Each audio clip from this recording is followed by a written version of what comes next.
Hello, traders. FX Pip Collector here. Today is Wednesday, April 16th, and this is my PM recap for the Euro US dollar.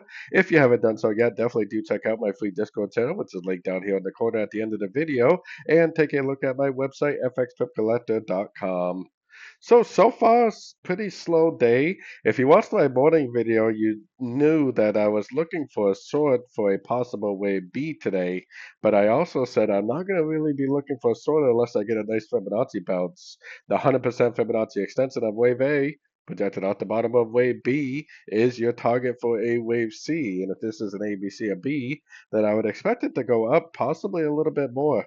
Then if it does make a bounce and break structure at any one of these Fibonacci levels, from the 90 all the way up to the 138.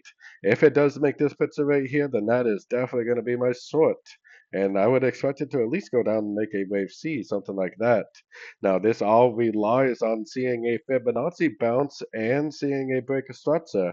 If you get in before the break of structure, not a big deal. But if you get in before the break of structure, definitely watch your stop loss.